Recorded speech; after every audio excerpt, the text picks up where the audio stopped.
भगवान श्री कृष्ण इस अनमोल वचन के माध्यम से कार्य करने की नियत का उल्लेख करते हैं। जब किसी भी कार्य करने में अगर लालच होगा, बेईमानी होगी, जलन होगी, तो वो काम न तो सही होगा और न ही उसके परिणाम फलदायी होंगे। इसके अतिरिक्त जिस कार्य को हम पूरे मन से प्रेमपूर्वक करेंगे, तो वो न सिर्फ हमारे लिए बल्कि समाज के लिए भी हितप्रद होगा। जो व्यक्ति कामी प्रवृत्ति का होता हो, जिसके मन में लोभ होता है और जो अत्यधिक क्रोधी स्वभाव का होता है, उसके लिए नर्क के द्वार सदैव खुले होते हैं। अर्थात ऐसे व्यक्ति को तो सिर्फ नर्क में ही जगह मिलती है। मनुष्य सब कुछ चाहता है, पर सब कुछ उसे नहीं मिल सकता। आपको जो नहीं मिला, उसके लिए पश्चाताप मत करो, और जो आपसे खो गया, जो आपसे अलग हो गया, उसके लिए निराश भी मत हो। समय एक सा नहीं रहता। आज दुख है तो कल सुख भी आएंगे, और सुख के बाद दुख भी आना स्वाभाविक है। आपको पूरे धैर्य और श्री कृष्ण पर विश्वास के साथ अपना जीवन निर्वाह करना चाहिए। लोग अक्सर सच कहने से बचते हैं या डरते हैं, पर सत्य कभी छुप नहीं सकता और न ही कभी मिट सकता है। कितना भी छुपा ले, पर सच तो उजागर हो ही जाएगा। इसलिए जो बात सच पर आधारित हो, उसे करने या कहने और मानने से कभी नहीं डरना चाहिए। अपने शरीर को सुंदर बनाने में लगे रहते हैं, पर आत्मा की सुंदरता शरीर की सुंदरता से कहीं ज्यादा महत्वपूर्ण है। शरीर तो नश्वर है, मिट्टी ही तो है, तो मिट्टी में ही मिल जाता है, पर आत्मा अमर है।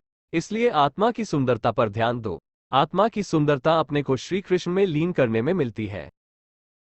मन चंचल होता है, यह इधर उधर भागता है और किसी भी कार्य की एकाग्रता का दुश्मन है। लेकिन यदि यह व्यक्ति के वश में हो जाए, तो इससे अच्छा कोई मित्र नहीं है। मन को एकाग्र करना जरूरी है, बस थोड़े से प्रयास और अभ्यास की जरूरत है। कहते हैं मन के हारे हार है और मन के जीते जीत। जिस प्रकार सकारात्मक विचारों से सफलता मिलती है, उसी प्रकार नकारात्मक विचार असफलता के मार्ग की ओर अग्रसर करते हैं।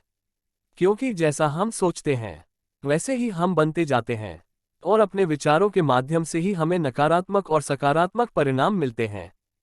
जब भी आप कोई बुरा कार्य करते हो या अच्छा कार्य करते हो, आपको लगता है कि कोई देख नहीं रहा, तो यहाँ श्री कृष्ण कहते हैं कि तुम जो कुछ भी कर रहे हो, मेरी दृष्टि सदैव तुम पर है।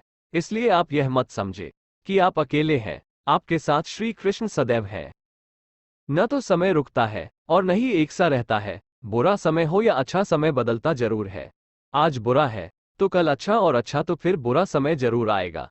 सुख के बाद दुख और दुख के बाद सुख आते जाते रहते हैं।